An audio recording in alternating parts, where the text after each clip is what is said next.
मला वाटतं की आता व्हिजिटच करावं, आता तुमचा पॉडकास्ट झाला का लगेच नक्की नक्की निघावं बार्शीला. हो, तुम्ही बार्शीत आल्यावर तुम्हाला म्हणजे मी जी बोलते त्याची तुम्हाला सत्यता दिसेल की खूप चांगलं शहर बार्शी म्हणून ओळखलं जातं. ज्यावेळेस कस्टमर आमच्या दुकानामध्ये येतो, पहिल्यांदा तो दागिना खरेदी करण्याच्या अगोदर आमचा विश्वास खरेदी केल्यासारखं करतो. कारण आमच्या इथं एक छोटीशी 1 ग्रामची वस्तू 2 ग्रामची वस्तू सुद्धा हजारोच्या घरात आहे आणि कस्टमरला सोन्याच्या व्यवसायामधलं सोन्याच्या दागिन्यांमधलं पूर्णपणे माहिती नाही आहे. त्याला फक्त तो म्हणतो की आज अंबिका ज्वेलर्समध्ये जायचं आहे, आज गायकवाडांकडे जायचं आहे. HID नंबर म्हणजे काय? अच्छा, आपल्या ग्रामीण भाषेत जर सांगायचं झालं तर HID नंबर म्हणजे तर वेगवेगळे आपल्या बोर्ड रेट्स हो पाहायला भेटतात. हो बरोबर, कस्टमर तेव्हा कन्फ्युज होतो बरोबर की आणि नक्की कोणाचं क्वालिटीमध्ये आणि कोणाचं योग्य दरात आहे. हां बरोबर. ते कसं डिसाईड करायचं? मग त्यासाठी मी तुम्हाला एक मराठी पॉडकास्टच्या एका नव्या एपिसोडमध्ये आपलं स्वागत आहे. आणि आज आपल्यासोबत जे गेस्ट आहेत त्यांचं नाव आहे सिद्धांत गायकवाड. ते बार्शीमधील अत्यंत नामवंत ज्वेलर्स आहेत आणि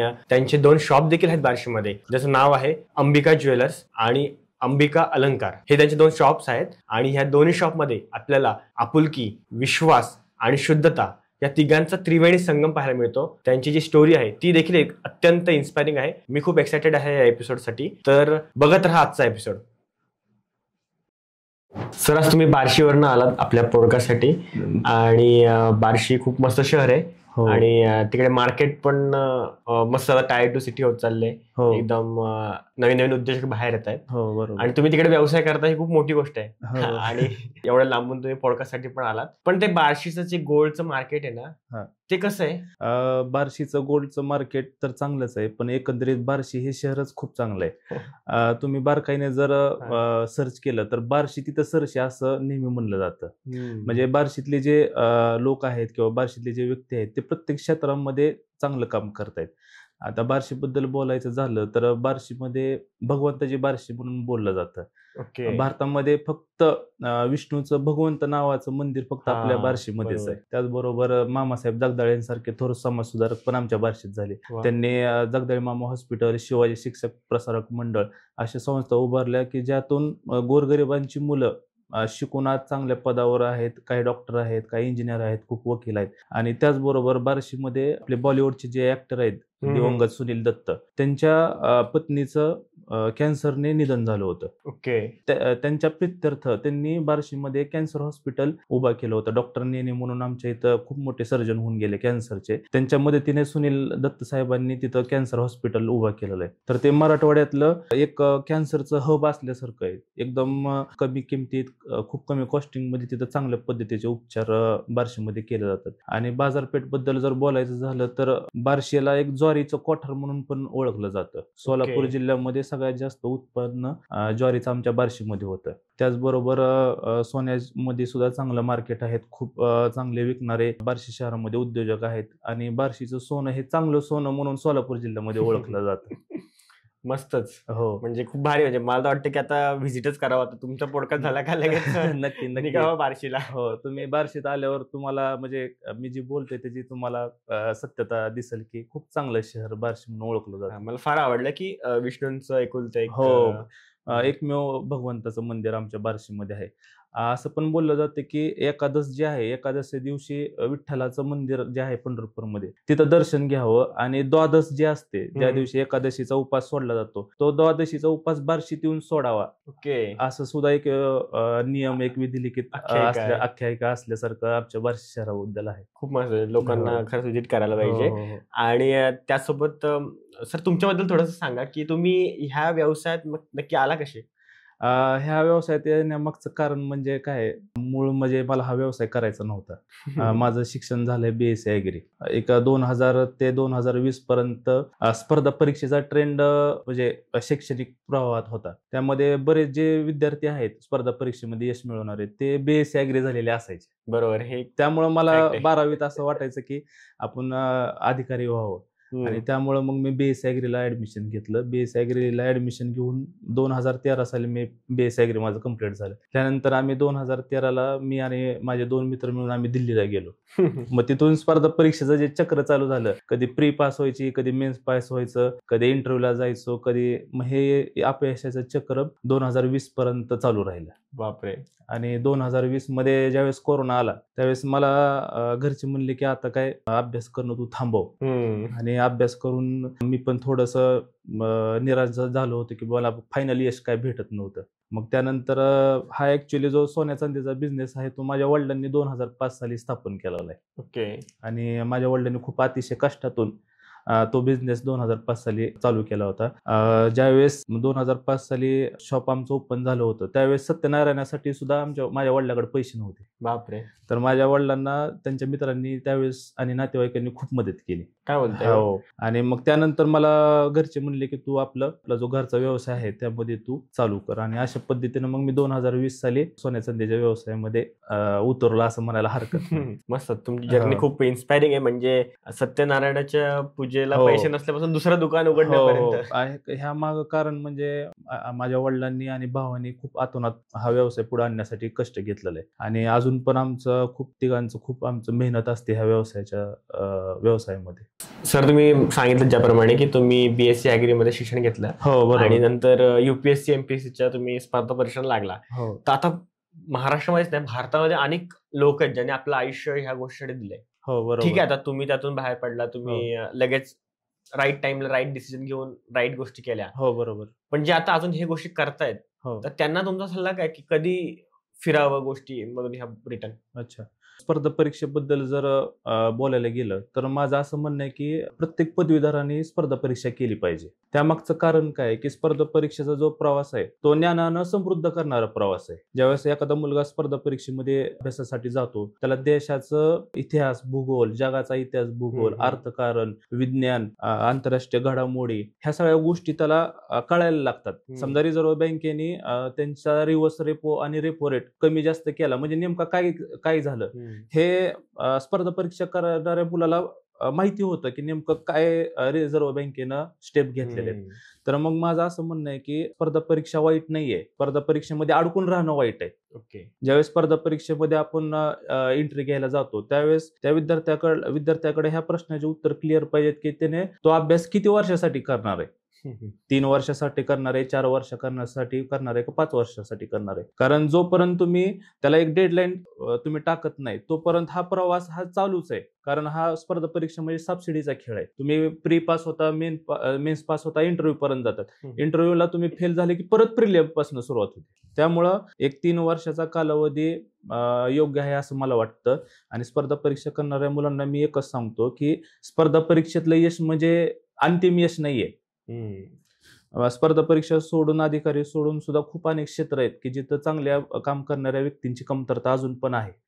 तुम्हाला आवडणाऱ्या गोष्टीमध्ये सुद्धा तुम्ही खूप टॉपचं करिअर करू शकता आणि त्यामध्ये सुद्धा तुम्हाला तेवढाच आनंद भेटू शकतो की जेवढं तुम्ही अधिकारी होऊन समाजासाठी काम करू शकता. त्यामुळे माझं त्या मुलांना एकच विनंती आहे किंवा सल्ला आहे मित्रत्वाचा की एक तुम्ही डेडलाईन ठरवा आणि ते डेडलाईन ठरवल्यानंतर तुम्ही आयुष्यात पुढचा निर्णय घ्या. आणि तो निर्णय काय असेल त्याचा बॅकअप प्लॅन काय असेल ते तुम्ही पहिल्यांदाच एंट्री घेताना ठरवा की बाबा 3 वर्षानंतर जर माझं स्पर्धा परीक्षेत यश नाही भेटलं तर मी माझ्या जे शिक्षण झालेलं आहे समजा इंजिनियर असेल तर तो IT इंडस्ट्रीमध्ये जाऊ शकतो किंवा अशा बरेच त्याच्या आवडणाऱ्या क्षेत्रामध्ये मी जाईल आणि ह्या 3 वर्षानंतर हा प्रवास स्टॉप करेल. ह्याचा बॅकअप प्लॅन हा विचार त्याचा बॅक ऑफ द माइंड असलाच पाहिजे. नाहीतर गोंधळलेली परिस्थिती होती. स्पर्धा परीक्षेत अपयश पण मिळतं आणि त्यानंतर काय करावं हा खूप मोठा प्रश्न विद्यार्थ्यांसमोर घडतो. ओल्ड राजेंद्र नगर असेल, मुखर्जी नगर असेल, दिल्लीमध्ये शहरामध्ये किंवा आपल्या पुण्यामध्ये सदाशिव पेठेत आहे तिथं हजारो विद्यार्थी त्या स्वप्नांच्या मागे धावतायत. ते स्वप्न वाईट नाहीये, ते खूप चांगलं आहे. पण त्याच्या पाठीमागचं सुद्धा जे सत्य आहे की 100 जागा असतील तर त्या 1 लाख मधल्या 100 मुलांनाच फक्त पद भेटणार.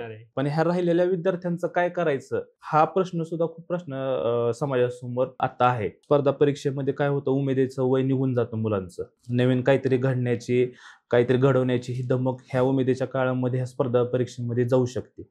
त्यामुळे एक 3 वर्षाचा कालावधी हा सर्वात योग्य आहे. त्यामध्ये जर नाही झालं तरी विद्यार्थ्यांनी दुसरे क्षेत्र भरपूर आजमावे. आणि स्पर्धा परीक्षा ही कधीच वाया जाणारी गोष्ट नाही. त्यामध्ये मिळणारं ज्ञान जे आहे ते तुम्हाला प्रत्येक ठिकाणी प्रत्येक क्षेत्रामध्ये तुम्हाला उपयोगीच पडणार आहे असं मला तरी वाटतं. बरोबर. म्हणजे तेच झालं ना तुमच्या ओव्हरऑल बोलल्यावर मला हेच लक्षात येतं की ते फॉर्ड होते. फॉर्ड गाडी बनवली आपले. त्यांचं वाक्य होतं की if you fail to plan then you plan to fail. बरोबर. एकदम वाक्य होतं. हो बरोबर. तर ते खूप रिलेट करतात. तुम्ही स्पर्धा परीक्षा करताना हो. प्लॅनच नाही केला, बरोबर तर तुम्ही फेल साठी प्लॅन केलेला आहे. बरोबर एकदम एकदम बरोबर आहे सर तुमचं. तर आता हे फ्रॉडवरच आठवलं मला, येस की प्रत्येक व्यक्तीचा ना एखादी गोष्ट करण्यामागे आदर्श असतो. बरोबर. तसं तुमचा आदर्श कोण आहे? व्यावसायिक जीवनात जर बघितलं तर माझे वडीलच माझ्यासाठी पहिले आदर्श आहेत. कारण माझे वडील 2005च्या अगोदर 20 वर्ष इतर ठिकाणी सोन्या चांदीच्या व्यवसायात ॲज अ सेल्समन म्हणून कामाला होते 20 वर्ष. आणि त्यानंतर जर आदर्श कोणी विचारलं तर माझा भाऊ आहे. आणि अजून तिसरे माझे एक आदर्श आहेत जे दिवंगत आपले रतन टाटा जे आहेत ते माझे आदर्श आहेत. कारण रतन टाटा किंवा टाटा फॅमिली आपल्या मनात आले की त्याबद्दल त्यांच्याबद्दल एक विश्वास मनात आपले निर्माण होतो की जिथं टाटा आहे तिथं आपल्याला ट्रस्ट आहे. त्यामुळं आणि माझा जो व्यवसाय आहे तो पूर्णपणे ट्रस्टवर डिपेंड आहे. बरोबर. त्यामुळं मला रतन टाटांचं किंवा टाटा फॅमिलीचं पहिल्यापासूनच अप्रूप वाटत आलेलं आहे की त्यांनी स्वतःचा व्यवसाय करत करत देशाचं जे प्रगती आहे किंवा देशाबद्दलची त्यांच्या मनात जी भावना आहे ती सुद्धा त्यांनी त्या व्यवसायाबरोबर जपली. हो. त्यामुळं माझ्यासाठी माझे वडील भाऊ आणि श्री दिवंगत रतन टाटा जे आहेत ते माझ्यासाठी आदर्श आहेत आणि ते कायम राहतील. खरंच भारी. म्हणजे रतन टाटा म्हणजे आपण बोलू शकतो की आपलं भाग्य आहे की आपण त्यांच्या एरामध्ये जन्माला आलो. आपण आपल्या पिढीला सांगू शकतो बरोबर की रतन टाटांना मी बघितलंय, त्यांचं काम बघितलंय. बरोबर.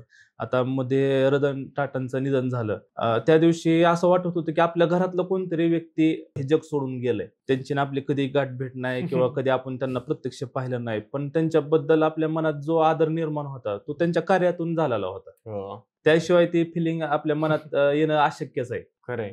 आपण मागे बोललो टाटा म्हणजे ट्रस्ट, आणि तुमचा बिझनेस पण ट्रस्टवरच पूर्णपणे ट्रस्टवर डिपेंड आहे. ज्यावेळेस कस्टमर आमच्या दुकानामध्ये येतो पहिल्यांदा तो दागिना खरेदी करण्याच्या अगोदर आमचा विश्वास खरेदी केल्यासारखं करतो.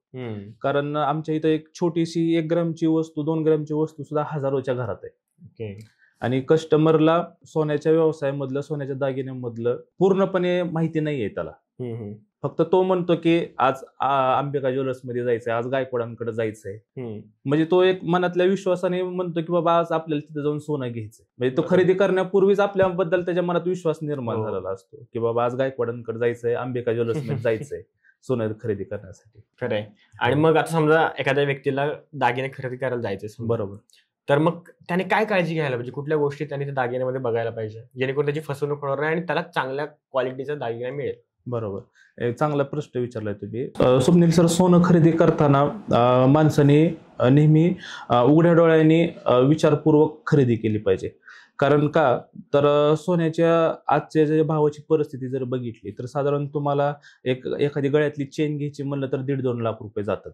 तर मग खरेदी करताना काळजी काय घेतली पाहिजे की आपल्याला जो दागिन्याचा कॅरेट सांगितलेला आहे तो त्या कॅरेटचा दागिना असला पाहिजे. माझ्यासाठी सगळ्यात महत्वाचं काय तर दागिन्याचं कॅरेट आहे. तुम्हाला 22 कॅरेट म्हणून 22 कॅरेटचा दागिना भेटतोय का, 20 कॅरेट सांगितलं तर 20 कॅरेटचा दागिना भेटतोय का, हा तो कॅरेट आहे का नाही ह्याची पहिल्यांदा कस्टमरने पडताळणी केली पाहिजे. त्याचबरोबर सोन्याचे दागिने खरेदी करताना नेहमी जीएसटी बिल ज्वेलर्स कडनं घेतलं पाहिजे. त्या जे जीएसटी जे बिल असतं त्याच्यामध्ये कॅरेटचा उल्लेख असतो, वजनाचा उल्लेख असतो.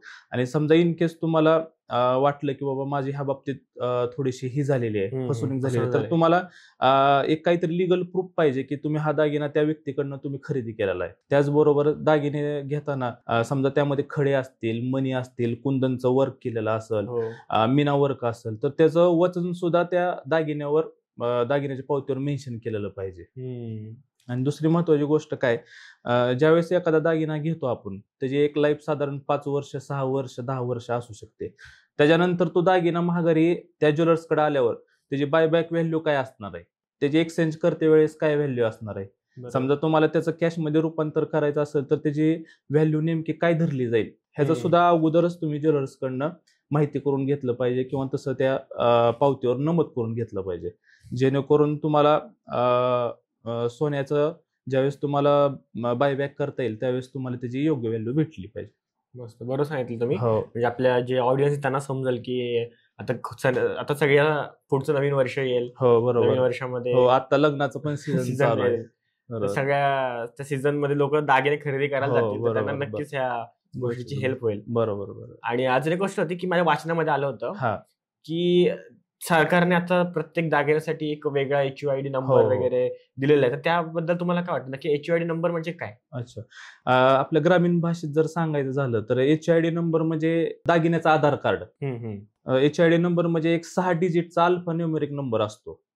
तो त्या दागिन्यावर म्हणजे प्रिंट केल्यासारखा येतो. तो नंबर आपण प्ले स्टोअर मध्ये BIS केअर म्हणून एक मोबाईलचं ऍप्लिकेशन आहे, ओके. जे गव्हर्नमेंट ऑफ इंडियाच्या अंडर जे ब्युरो ऑफ इंडियन स्टँडर्ड येतं त्यांनी ते लॉन्च केलेलं आहे. त्यामध्ये तो दागिन्यावरचा नंबर जर तुम्ही तो टाकला तर त्या दागिन्याच्या रिलेटेड सर्व माहिती त्या ऍपमध्ये दिसते. त्यामध्ये दिसतं तुम्ही कोणत्या ज्वेलर्सचं घेतले, त्या ज्वेलरचं रजिस्ट्रेशन दिसतं. ओके. ते हॉलमार्किंग सेंटर मध्ये कुठंही हॉलमार्किंग सेंटरमध्ये पास झालेलं आहे, त्या हॉलमार्किंग सेंटरचं नाव, पत्ता दिसतो. आणि सगळ्यात महत्वाचा उद्देश काय आहे हे HID नंबरचं, तर तुम्हाला त्या दागिन्याची तिथं प्युरिटी दिसते. ते 22 कॅरेट आहे का 18 कॅरेट आहे का 20 कॅरेट आहे. मग हे HID नंबर लॉन्च करण्यामागचं सरकारचं कारण काय आहे की कस्टमरला तो कोणत्या कॅरेटचा दागिना घेतोय हे त्याला माहिती असलं पाहिजे. काही ठिकाणी काय होतं, 22 कॅरेट म्हणून 20 कॅरेटचे दागिने विकले जातात, 18 कॅरेट म्हणून 16 कॅरेटचे दागिने विकले जातात. तर तो जो नंबर आहे तो नंबर तुम्हाला कस्टमरला सांगेल की बाबा तू कोणत्या कॅरेटचा दागिना घेतलेला आहे, जेणेकरून कस्टमरची फसवणूक होणार नाही आणि कस्टमरला जो पैसा तो पेड करतोय त्याची पूर्णपणे व्हॅल्यू त्याला भेटेल. अशा पद्धतीने हे सरकारने HIDचा नियम हे केलेला आहे, लागू केलेला आहे आणि प्रत्येक ज्वेलर्सला त्याच HID नंबरचे दागिने विक्री करण्याची परवानगी दिलेली आहे. HID हा कंपल्सरी केलेला आहे. मस्त, म्हणजे एक प्रकारे आधार कार्ड म्हणू शकतो. आधार कार्ड की दागिने सगळ्या ते आधार कार्ड दाखवलं का सगळा डेटा सगळा डेटा येतो आणि तुम्हाला एक ॲश्युरन्स पण भेटतो की बाबा यस की मी जे पैसे दिलेले आहेत ते त्याच कॅरेटसाठी दिलेले आहेत. आणि मग सर, मग अजून मला असा एक प्रश्न पडतो की ज्यावेळी लोक आता बघतो आपण बाहेर, मग आता समाजामध्ये कधी कधी चोऱ्या होतात, तर मग जेव्हा चोरी होती तेव्हा मग हे HUID नंबरचं त्यावेळेस सुद्धा तुम्हाला उपयोगी येऊ शकतं.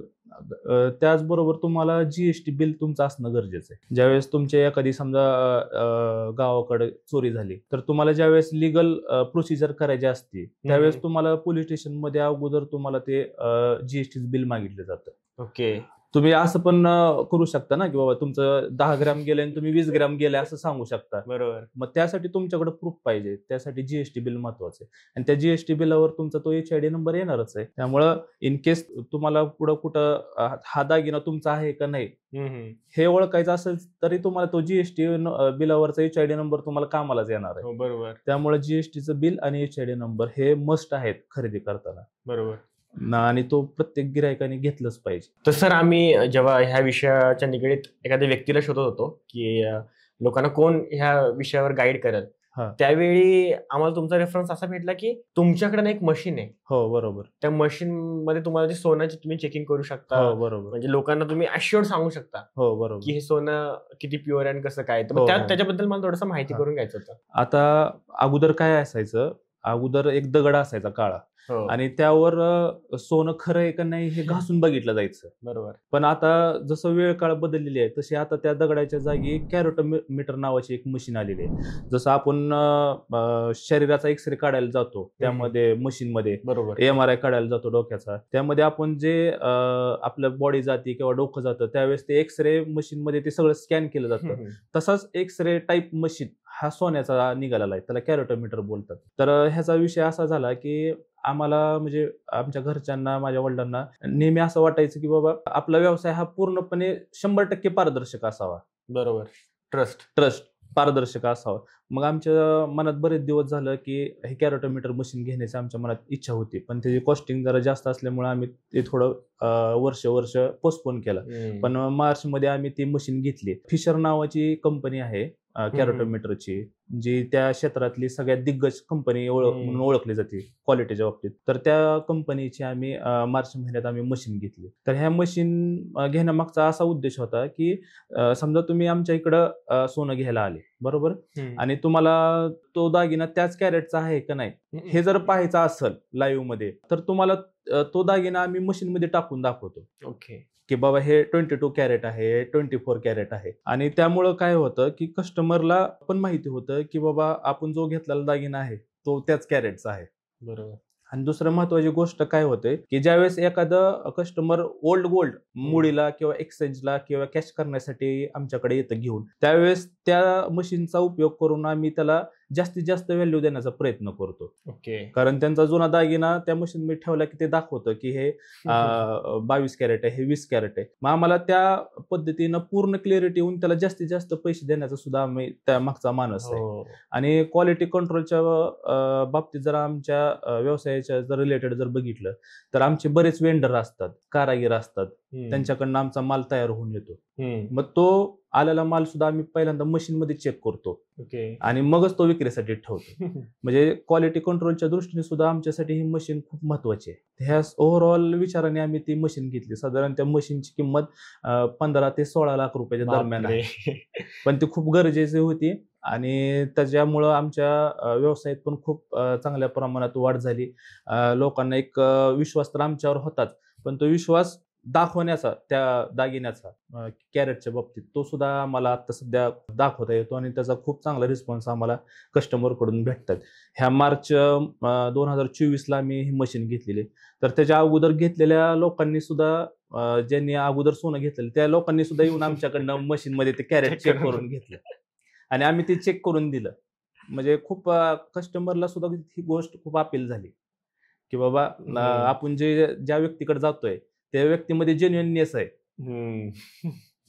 अशा पद्धतीने त्या मशीन घेण्यामागचा उद्देश होता. खूप मस्त स्टोरी तुमची. आणि खरंच अशा म्हणजे एवढी मोठी इन्व्हेस्टमेंट करणं आणि ती फक्त आपल्या कस्टमरसाठी कस्टमरच्या त्यांना म्हणजे व्हॅलिडेशन व्हायला त्यांना. नाही, कसं आहे स्वप्नील सर, एखादा व्यवसाय चालतो म्हणजे तो कस्टमरच्या जीवावर चालत असतो.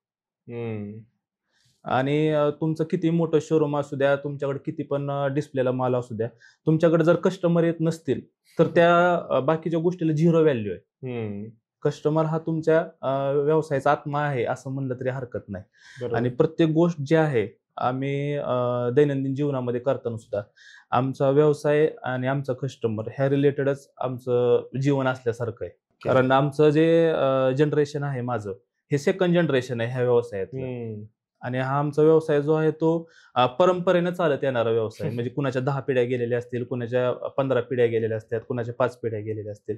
हे आमची दुसरी पिढी आहे आणि त्यामुळं आम्हाला प्रचंड ह्या बाबतीत मेहनत घ्यावी लागते की ह्या गोष्टीसाठी की बाबा आपली एक सुद्धा सुवर्ण परंपरा ह्या क्षेत्रात तयार व्हावी आणि ती टिकावी ह्यासाठी ह्या सगळ्या गोष्टी आम्हाला खूप मेहनतीने करावं लागतात. आणि ते ह्या मेहनतीला सुद्धा कस्टमर चांगल्या पद्धतीने आम्हाला रिस्पॉन्स देतंय, फळ देतंय आणि आम्ही त्या बाबतीत समाधानी आहोत. आणि ह्याच्यावरनं मला एक अजून आठवलं मशीनवरनच होतं की कॅरेटचं सर असतं, मी खूप वेळा बघितलंय की कॅरेट वाईज दागिन्याची किंमत बदलते. हो बरोबर. ह्याचं काय म्हणजे मिनिंग काय आहे मागे? आता तुम्ही जर बघितलं तर 22 कॅरेटचं जर तुम्ही एखादी वस्तू विकत घ्यायला गेलात तर काही ठिकाणी समजा 72,000 भाव आहे आणि त्याच कॅरेटचा भाव काही ठिकाणी तुम्हाला 75,000 रुपये दिसतात. बरोबर. तर ह्यामध्ये डिफरन्स कशामुळे आहे की 22 कॅरेटचा किंवा कोणत्याही कॅरेटचा भाव ठरवण्याचा असा कोणताही लिखित नियम नाहीये की बाबा अशा पद्धतीनं हा भाव ठरवला जाईल. तर त्यासाठी सुद्धा सरकार, गव्हर्नमेंट जे आहे ते काम करतंय. 1 नेशन 1 गोल्ड रेट ही पॉलिसी सरकार आणण्याच्या तयारीत आहे. जेणेकरून समजा तुम्हाला आज सोनं घ्यायचंय, समजा आज तुम्हाला मंगळसूत्र घ्यायचंय, तर त्या 22 कॅरेटचा रेट आसाममध्ये पण तोच असणार, जम्मू काश्मीरमध्ये पण तोच असणार, महाराष्ट्रात पण तोच असणार. म्हणजे हे जे रेटमध्ये जे डिस्क्रिमिनेशन तुम्हाला दिसतंय, विविधता दिसते, ती पूर्णपणे जाणार आहे आणि ते लवकरच सरकार लागू करण्याच्या तयारीत आहे. गुगलवर जर सर्च केलं 1 नेशन 1 गोल्ड रेट तर त्याच्याबद्दल तुम्हाला सगळे डिटेल्स तिथं येतील. मस्त. हो, खूप चांगला निर्णय. आणि त्यामुळे काय होईल, सगळ्या छोटे मोठे जे उद्योजक आहेत किंवा छोटे मोठे जे व्यावसायिक आहेत ते एक सेम फील्डला येतील आणि कस्टमरला सुद्धा प्राइसिंग मध्ये कॉम्पिटेटिव्ह रेट कुणाचा व्यवस्थित आहे किंवा कुणाचा नाहीये ह्याची जास्त चौकशी करण्याची गरज पडणार नाही. कारण सगळ्या रेट मध्ये जी येणार आहे ती एक वाक्यात येणार आहे. क्वालिटीवर सगळ्यांना फोकस करावा लागतो. क्वालिटी आणि ट्रस्ट. बरोबर. तर सर ही जी 1 नेशन 1 गोल्ड रेट ही जी आपल्याला येणारी आहे संकल्पना सरकारची, ती तर चांगली आहेच आहे, पण ती येईल त्याच्या आधी जेव्हा आपण जातो दुकानात खरेदी करण्यासाठी तर वेगवेगळे आपल्याला गोल्ड रेट्स पाहायला भेटतात. हो बरोबर. कस्टमर तेव्हा कन्फ्युज होतो बरोबर. की अरे नक्की कोणाचं क्वालिटीमध्ये आणि कोणाचं योग्य दरात आहे. हा मग बरोबर. ते कसं डिसाईड करायचं? मग त्यासाठी मी तुम्हाला एक सूत्र सांगू शकतो की समजा तुम्हाला आज मंगळसूत्र घ्यायचंय, तर तुम्हाला जर प्राइसिंग जर दागिन्यांची चेक करायची असेल 2 ज्वेलर्समध्ये, तर तुम्ही काय करा, एखाद्या ज्वेलर्सला तुम्ही असं विचारू शकता की आज तुझा मंगळसूत्राचा 22 कॅरेटचा रेट काय आहे, त्याची मेकिंग चार्ज काय आहे आणि त्याचा 3% जीएसटी किती होतो. तर मग भाव plus making charge plus GST ह्या तिन्हीची बेरीज करून जो भाव येतो त्याला एकूण भाव बोलतात, म्हणजे ऑल इन्क्लुझिव्ह. तर तो रेट त्या ज्वेलर्सचा काढा. दुसऱ्या ज्वेलर्सला तुम्हाला इन्क्वायरी करायची असेल तर त्याच्याकडनं तुम्ही तो 22 कॅरेट मंगळसूत्राचा रेट घ्या, त्याचे मेकिंग चार्जेस घ्या आणि त्याला 3% जीएसटी ऍड करून त्याचा एकूण भाव काढा. आणि त्या दोन्ही ज्वेलर्सच्या एकूण भावामध्ये कुणाचा रेट आपल्याला जास्त वाटतो आणि कुणाचा रेट कमी वाटतो ह्याच्यावरनं सुद्धा तुम्ही ठरवू शकता की बाबा हिथं रेट जास्त आहेत, हिथं रेट थोडेसे आपल्याला रिझनेबल मध्ये भेटतात.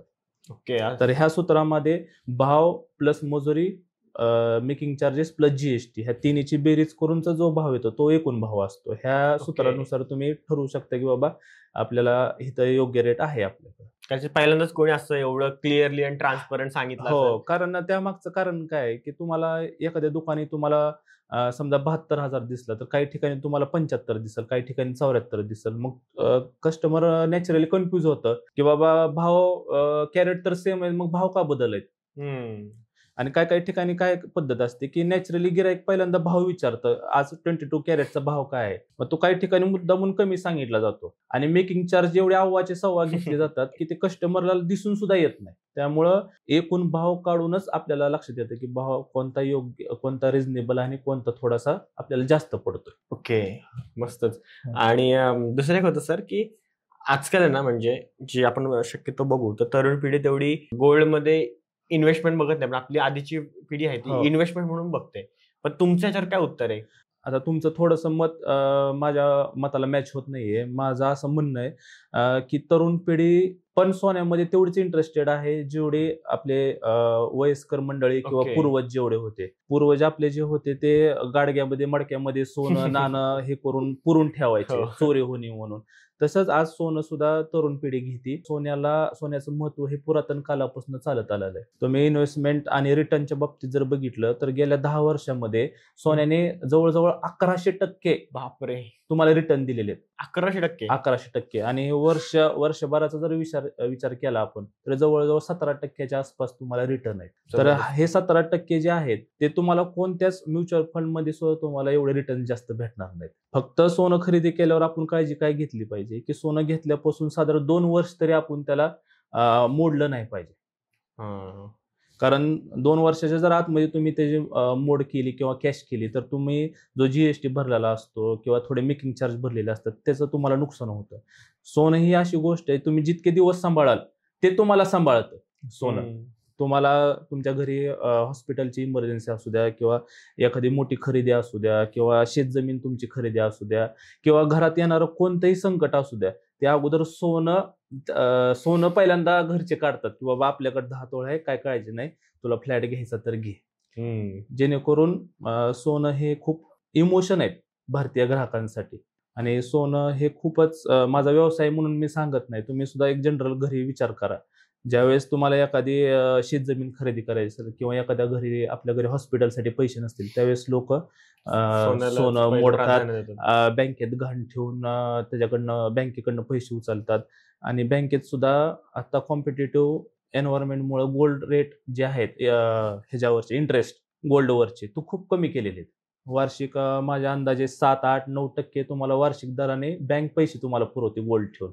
तर अशा पद्धतीनं सोनं आजपर्यंत संकट मोचन म्हणलं तरी हरकत नाही प्रत्येक कुटुंबासाठी ते आजपर्यंत ठरलेलं आहे.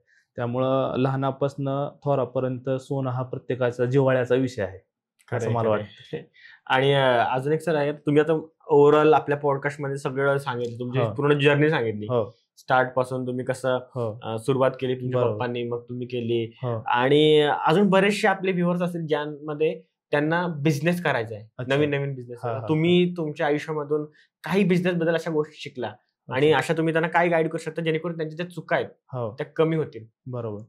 स्वप्नील सर, माझं ह्या बाबतीत असं म्हणणं आहे की हे आता हे 21वे शतक आहे. वेळ काळ खूप बदललेला आहे. सगळ्यात महत्वाची बिझनेसमध्ये पहिली गोष्ट जी आहे ती तुमचं प्रोडक्ट आहे. त्या प्रोडक्ट मध्ये जर क्वालिटी असेल आणि ग्राहकांबद्दल जर तुमच्या मनात चांगल्या भावना असतील तर तुमचा बिझनेस हा 100% चालणार. आणि चुकाच्या बाबतीत जर आपण विचार केला, आपलं जे ज्यावेळेस एखादा व्यवसाय एखादा व्यक्ती चालू करतो त्यावेळेस खूप खर्च केला जातो. फर्निचर असो, परत इंटेरियर असो, किंवा ज्या थोड्या गोष्टी नाही केल्या आणि थोड्या उशिरा केल्या तरी चालतात, पण तुमचं जे क्वालिटी कंट्रोल आहे, जे तुमच्या प्रोडक्टची क्वालिटी आहे, त्याच्यावर जास्त मेहनत घेतली पाहिजे. ओके.